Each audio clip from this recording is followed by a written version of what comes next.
The air we breathe is food. The water we drink is food. The sun that we get is food. There are only two forms of energy. One is through air, and the second one is the food that we eat. I eat once a day. In a yogic lifestyle, we tend to eat less because when you tend to eat less, the amount of energy that the body requires to digest the food is a lot less. If you are a plant, you eat an animal. If you're an animal, you eat plant. If you're a human being, you eat both plant and animal. If you're a human being, the plant will eat you. So there is no separation between vegetarianism or veganism or someone who's a carnivore. To answer the question about onions and garlic, onion and garlic is considered as medicine. It stimulates the healing properties of the body to a potential where they are very high active beings. The three gunas, rajas, tamas and sattva. There is tamasic foods, there's rajasic foods, and there is sattvic foods. But in a nutshell, let me explain it. Say a mango seed, right? When a mango seed is seen as a seed form, that is tamasic state.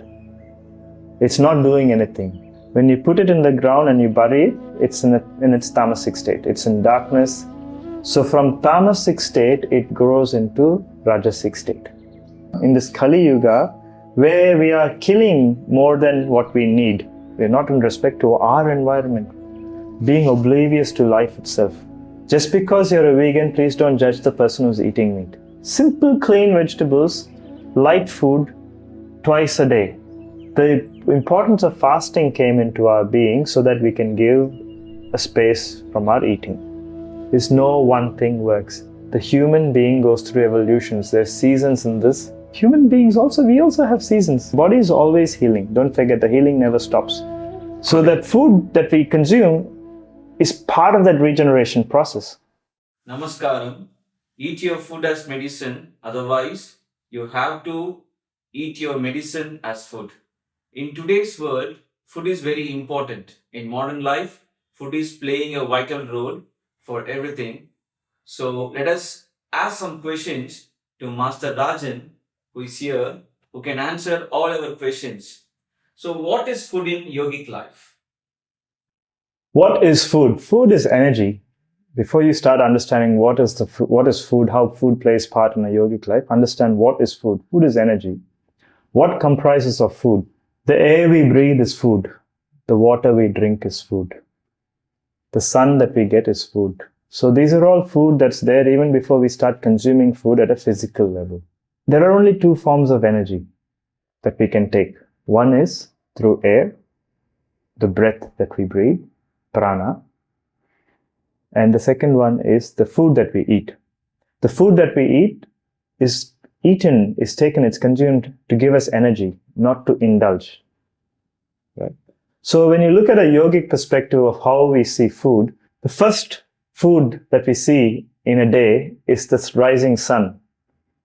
Going and standing and looking at the rising sun and absorbing the light into your body is giving you all the vitamins you need for the day. Through your eyes, your retina opens up and sends energy and signals to your entire neural system. So it's like a pathway. It's like fairy lights through the body. It's like an electrical cable running through the body. And the light that comes from the sun is absorbed through that.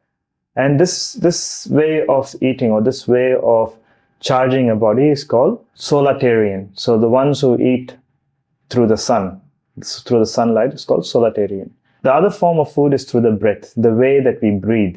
When we breathe air, if you take a nice long deep breath and a nice deep exhalation, in that one breath there is so much prana, there's so much life force energy. So once you master just the way that the light of the planet, the sunlight of the planet is coming, and you learn to harness that energy and cultivate that energy into your body, and you learn how to breathe correctly, breathe properly by having long breaths, and you focused and concentrated breaths, thinking that you're nourishing your body through that breath, most of the energy needs in the body is taken care of, which means you don't have to eat much, right? You don't have to eat 3 times a day. You don't have to eat 5 times a day. I eat once a day. I eat once a day. Around midday is when I eat. How do I eat once a day? Is because this body has a lot of activity that happens. In the morning, I wake up quite early, 3:30 I'm up. till about 5 o'clock, I'm doing my sadhana. 5:30 to 6:30 or 7:30, I'm doing my physical practice. When I'm doing my physical practice, I'm moving and pushing and pulling through a lot of different objects, weights, karlakatais, gadas. And my body exuberates a lot of energy. It cultivates a lot of energy, but it also needs a lot of energy to repair and rebuild. So my meal in the morning usually is a glass of water or a glass of milk. Milk from one cow, milk from a single cow. So that gives me the energy that I need to repair the body in the morning. In the afternoon, my big meal, one meal, repairs the body, helps me to repair the body and cultivate enough energy to sustain the rest of the body. So in a yogic lifestyle, we tend to eat less, because when you tend to eat less, the amount of energy that the body requires to digest the food is a lot less. So think about this.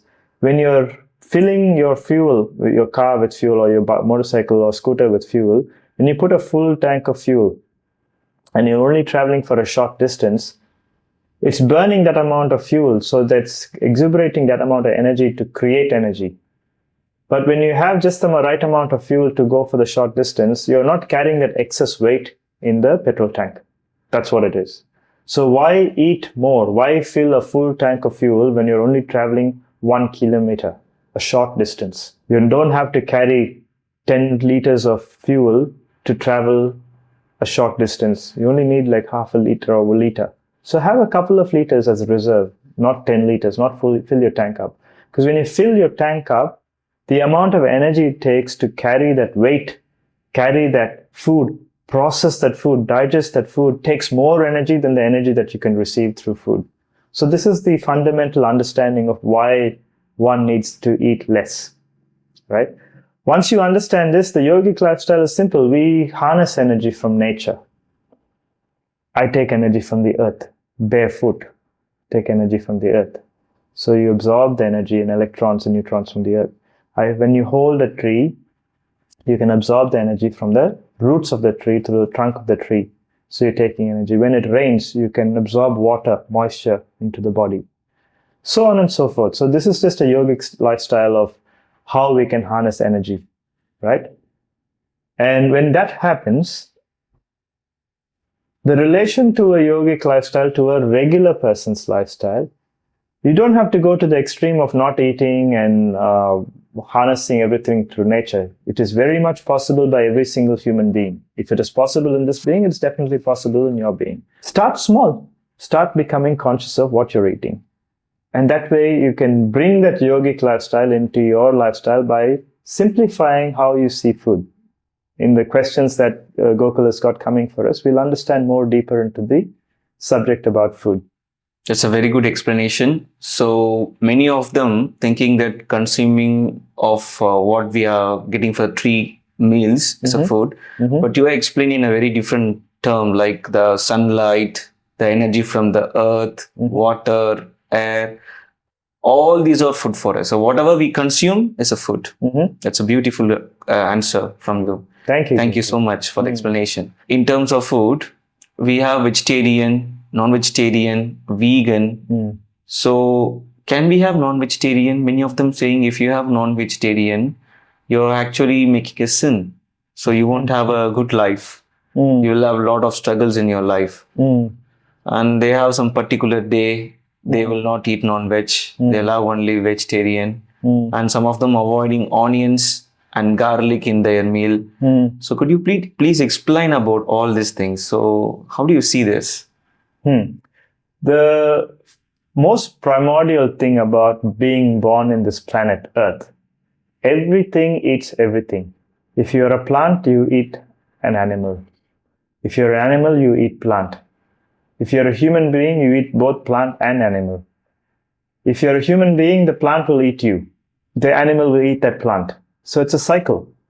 It does not stop. So when we decide that we are not allowed to eat plant, or we are not allowed to eat, or we should not eat animal, then you're not belonging to this planet. In this planet, everything eats everything. So there is no separation between vegetarianism or veganism or someone who's a carnivore. If you're a being of this planet, whether you're a plant or a human being or an animal or a microbe, a worm, Everything will eat everything. You'll be eaten and you will eat. So that connection cannot be lost. Maybe in another planet, but not here. If you sit still for too long in one place without breathing, the beings around you will start consuming you. Unless you are a person with a light body. Unless you are a yogi or a siddha who's sitting in the forest and your light is protecting you. If you're a regular person and you go to sleep, there was something like this recently happened, not recently, but a decade ago happened to somebody I knew. He went and slept beside a lake, went for a swim, and he had eaten a big meal and he had fallen asleep. And the leeches from the lake had seeped out and climbed over him and consumed all his blood. It had covered him, all the leeches from around, and he had gone unconscious because when you don't realize when a leech is on you, it's not painful. You don't even know when a leech is on you until someone sees it or you see it yourself. So it seeped on him and he was asleep, and then he never woke up because the leeches had sucked his blood dry. So it's not possible for you to sit for too long in one place and be alive unless you are a siddha or a yogi or a sannyasi who is totally in surrender to the divine. To answer the question about onions and garlic, onion and garlic is considered as medicine.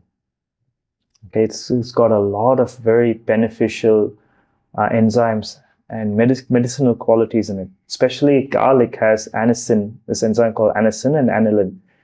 The moment you chop it up, it dies. The moment it's cracked open and it's exposed to air, it dies. But when you chew garlic as a whole garlic, it becomes a potent medicine to solve a lot of health issues and problems. Increases your immune system and boosts your immunity, right? Same way with onion. Onion juice is potent. Your immunity will be so high. But why some of the systems of life or some of the people in their systems of life have chosen not to eat it is because it's a stimulant. It stimulates the healing properties of the body to a potential where they are very high active beings. So there are three things that I need to introduce here, Gokul. The three gunas: Rajas, Tamas, and Sattva. Right? There is tamasic foods, there's rajasic foods, and there is sattvic foods. Rajasic foods will give you a hyperactive energy. So anything that has got sugar or sweeteners in it will give you that rajasic energy. Rajasic is someone who is very active, hyperactive, superactive. Tamasic is someone who is in the state of healing or thinking. And sattvic is someone who is in a balanced state of being. Same way the food plays these roles in a person's life. This is a long subject. We can talk just about this for 2 hours.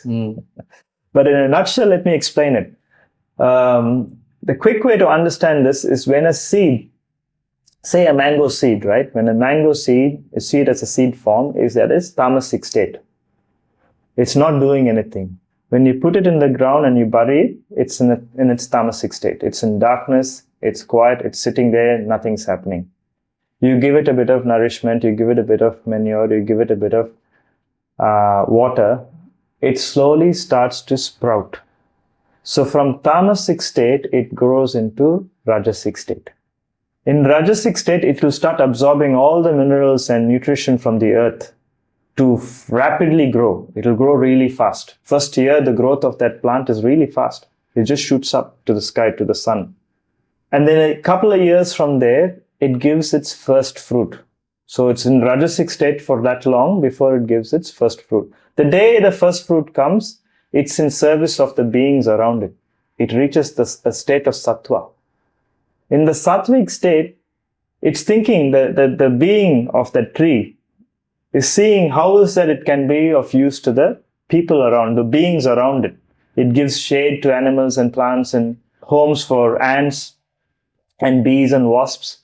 It gives fruits to the human beings, leaves. It gives its branches. As it falls, dries and falls off, it becomes firewood or to build. So it goes into a sattvic state of how it can actually become useful to the environment it's in. At some point after, say 100 years, if this is a very healthy mango tree, after 100 years, it realizes that it served its purpose in this world and it goes back to becoming tamasic. So neither one of them are good or bad. You go through the evolution of these three gunas. And these three gunas is what yoga is. When one truly understands what these three gunas are, one understands yoga. So same way, when you bring it back to the subject of food, there are tamasic food, like if you have potatoes, it makes you feel rice, grains. They all make you feel a bit tamasic. You feel sluggish after a big bowl of rice porridge or a big bowl of mashed potato. Why? Because it has the tamasic quality. It grows under the ground. Carbs are considered as tamasic. Rajasic, like spicy food, which makes you sweat. Sugary foods, which makes you hyperactive. Now I'm talking about natural sugars also. The artificial sugars, the chemical also plays, the preservatives and the chemical play a role. But in the natural food also, the chemistry of the natural food gives you this rajasic impact to your body, where you raise in energy. Sattvic foods are foods that are healing. There is healing foods in rajasic, there are healing foods in tamasic, there is healing foods in sattvic as well. Sattvic foods are foods that you will take the onions and the garlic out because you don't want anything that stimulates you. If you want to be someone who wants to be in dhyana, in awareness, you're in a wakeful state, not a sleepy state, then you'd go into sattvic food. But no one should be contained separately. There has to be integrated. Someone who's just doing sattvic food will not have a healthy lifestyle. They'll be weak. The immune system will be low. Their repair rate will be very slow. How do I understand and know all these things? Is because I have been a sattvic person, where I've not eaten garlic, no non-veg, no onions, and I know what my repair rate was. I know what my energy levels was. If I was standing out in the sun for more than half an hour, I'll faint and fall down because I just do not have that energy. I have been a rajasic person of being hyperactive and running around and charging and eating anything and everything I got around in my environment. I've also been a tamasic person. When I have broken my hip and the times before, all the times I've been injured, I've gone into a state of tamas because tamas is healing. You drop into a state where you need to rest. You're not allowed to move. So then you're in the tamasic state. So the foods that you get is also in a tamasic state. Like healing foods that binds your bones to repair. Things like that. When you understand these three, then you put it into vegetarianism, veganism, and non-vegetarian, carnivorism. Then there is keto and paleo and too many other diets, okay? But if you understand the rajas, tamas, and sattva part of the body, then vegetarianism is nothing but people who have chosen not to eat meat in the understanding of respecting an animal. Veganism is one step further. They will not eat honey, they will not eat milk, they will not drink milk or milk products, because they're going further into a streamline of not even consuming a product of an animal so that that animal should not be abused, which is if it's coming from that purity, then it is respectful. The ones who are carnivores have integrated to understanding they're hunters and gatherers. Because that's what we are. Human beings were hunters and gatherers until we became farmers, right? So as human beings, we also evolved eating meat, eating fish, eating worms to birds to whatever we could get. To becoming vegetarian is when we started farming our own food, right? To becoming vegan is the realization that we are at a time in this yuga, in this Kali Yuga, where we are killing more than what we need. Where we are harming a being for more than what we need. Consumerism, leather bags, leather belts, leather wallets. So there are people killing camels and cows and to get cow hide and camel hide, a snake hide, whatever hide we are using for leather products, just to feed that industry. Mm-hmm. The person who's buying a leather wallet should be conscious where that piece of skin that stitched their wallet came from, where that belt came from. When we are blindly consuming, then we are not in awareness of where this is coming from. We are not in respect to our environment, being oblivious to life itself. I hope I was able to answer this. So there is no right or wrong. The choice is yours. The choice is purely yours because you have come here to live your life. Whether you're a vegan or a vegetarian or a Jain or a person who is a carnivore, vegetarian, pescatarian, this Tarian, that Tarian, whatever Tarian you are. There is no right or wrong. The choice is yours, but make the choice from a conscious place. Please do not judge the other. Just because you're a vegan, please don't judge the person who's eating meat. Just because you're a carnivore diet, don't judge the person who's a vegan. They have their own purpose and their own karma in this planet, in this life. Who are we to judge another person and create separation in our humanity? If you think you need to judge, please learn about Rajas, Tamas and Sattva and become aware why you were born as a human being in this planet when everything eats everything. Thank you so much. So from your answer, we can come to the conclusion that there is no connection between what we eat and who are we in the process of learning who are we, that is spirituality. There's one thing that I'd like to mention. So there is a huge difference. So if you need to fast and have one meal a day and you're honoring the sun god, or it's a harvest festival and you want to keep your vessel clean and easy to digest, then you have sattvic foods, simple foods. Thank you for explaining vegetarian, non-vegetarian and vegan. So can we come to the conclusion that this doesn't affect our spirituality path? No, it does not affect as well as it does affect. Good question. So you got me at a place where it's a good question because you would have not got this answer. So if you are in tapas and you're doing a particular sadhana and you're not going for war, you're not training in warrior arts, so you're not climbing Mount Everest, or you're not preparing for a marathon, or you're not traveling around the world or an expedition to Antarctica or something vigorous and extreme. This physical body does not need that type of energy. And you're someone who's focused on learning the Vedas, you don't need to be eating meat. Right? Because you don't need that amount of protein and energy in your body. Because you want to sit there and read and learn and read your lessons to understand your lessons. So you need something that is a sattvic diet. A vegetarian diet, a simple, clean vegetarian diet, which is not high in carbs. Vegetarian diet, mostly what we understand is rice, some sort of lentils or legumes or pulses, which is all heavy in carbs. I'm talking about just vegetables. 30% of our food should be raw vegetables. Right? Simple, clean vegetables, light food, twice a day will give you enough energy to focus on your studies. If you're someone who is working out, bulking up, or you're someone who is bulking up for a reason, don't bulk up just to show your muscles up, okay? If you're preparing for something seriously important in your life, which is your true desire in this life, then eat the meat that you need to eat, train the body to become bigger, to become stronger, to have that energy. But if you're someone who is healing, say you had an injury, you had an accident, then eat the right foods. You need to have bone marrow, broths, foods that digest easily, more liquid food than solid food, less than more, things like that. So food becomes medicine here.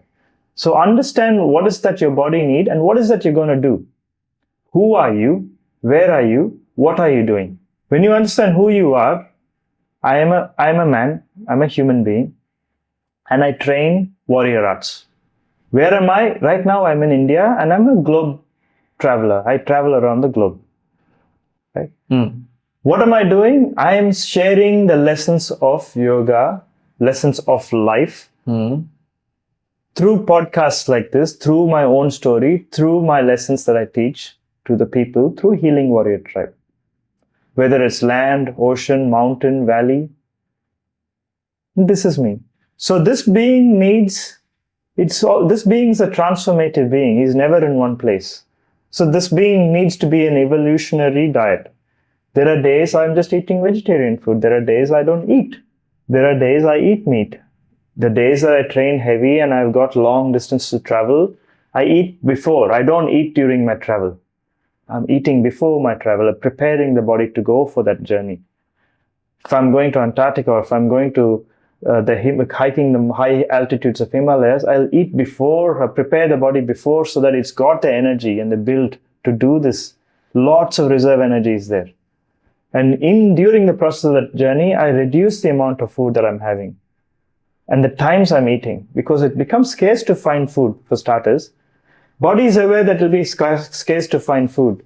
So when it's eating, it'll eat to conserve energy. This is why our ancestors had all these days. Monday you fast for so-and-so, Tuesday you fast for so-and-so, Friday you fast for this day, Saturday you fast for that day, Sunday is a holiday. The importance of fasting came into our being so that we can give a space from our eating.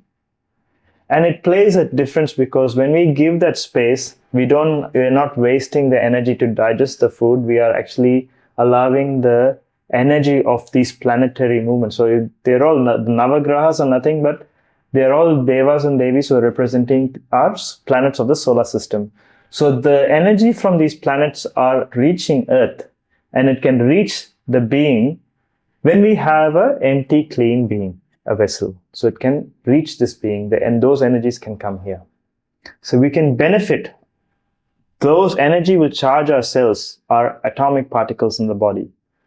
So it's a very cosmic thing to become aware how you see food, when to eat what.